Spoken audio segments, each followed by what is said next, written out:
यह 1946 में फिलिस्तीन का नक्शा है और यह 2023 का फिलिस्तीन है। 7 दशकों के दौरान भारी बदलाव में हजारों फिलिस्तीनियों की हत्या हुई और लाखों दूसरी जगह विस्थापित हुए। यहाँ पर उन घटनाओं पर रोशनी डालते हैं जिनके कारण फिलिस्तीनी जमीन सुगड़ गई और इजराइल राज्य की स्थापना और विस्तार हुआ।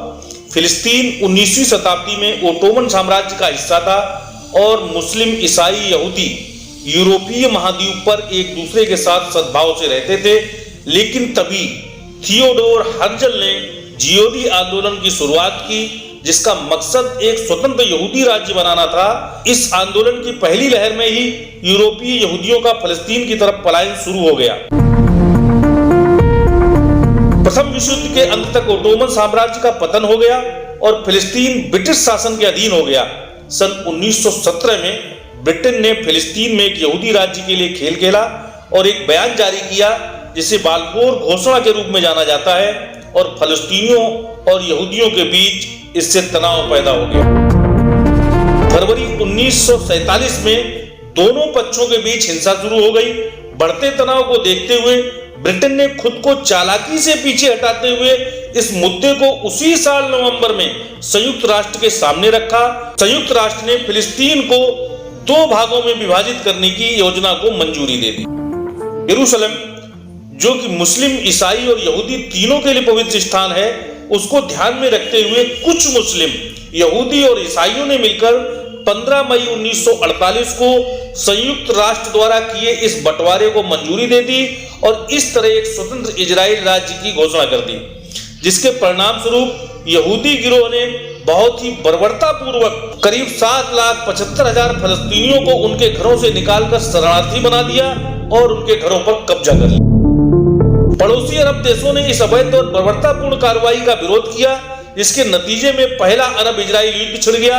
इस युद्ध में इजराइल की जीत होती है। इसके बाद संयुक्त राष्ट्र विभाजन योजना के तहत फलस्तीनी राज्य के लिए ग्राफ बनता है और इस तरह जमीन 3 हिस्सों में बढ़ जाती है और इस तरह इजराइल फलस्तीन की 78% जमीन पर को अपने कब्जे में ले लेता है। इजराइल और पड़ोसी अरब देशों के बीच चल रहा तनाव तेजी के साथ आगे बढ़ता है और 1967 में एक 6 दिवसीय युद्ध छिड़ जाता है और इसके अंत तक नक्शा कुछ इस तरह दिखता है कि औपचारिक शांति समझौते की निष्पक्षता के कारण फिलिस्तीन पर अब पूरी तरह से इजराइल का कब्जा हो जाता है।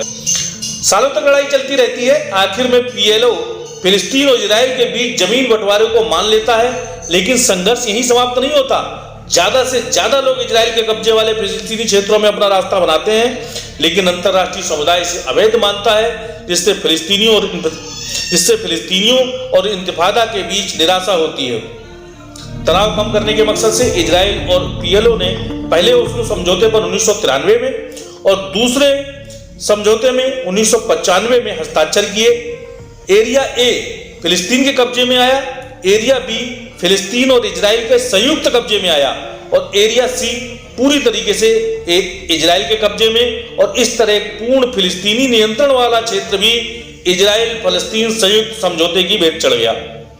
लेकिन यह समाधान भी एक समस्या पैदा करता है कि जिस क्षेत्र में यह कब्जे वाला था, पश्चिमी तट की अधिकांश कृषि भूमि जिसमें पानी और खनिज शामिल है, फिलिस्तीनियों की इन तक हद जो है पहुंच वो सीमित हो जाती है। इसलिए आगे की शांति वार्ता असफल साबित हुई। फिलिस्तीनियों ने उम्मीद खो दी, जिसके नतीजे में सन 2000 में दूसरा इंतिफादा हुआ और इजराइल ने अलगाव की दीवारों का निर्माण और चौकियों का निर्माण शुरू कर दिया, जिसका मकसद फिलिस्तीनी आंदोलन को नियंत्रित और सीमित करना था। इजराइल 2008 में गाजा से तो पीछे हट गया, लेकिन अपने कब्जे वाले समुद्री तट पर अवैध बस्तियों का निर्माण उसने जो है वो जारी रखा। इजराइल ने 2008 में गाजा पर सैन्य हमला किया। 2005 से लेकर 2012, 2014, 2021 ये साल बहुत घातक रहे फिलिस्तीनियों के लिए और इस तरह 2023 तक इजराइल ने बहुत हमले किए, जिसमें लाखों फिलिस्तीनी मारे गए।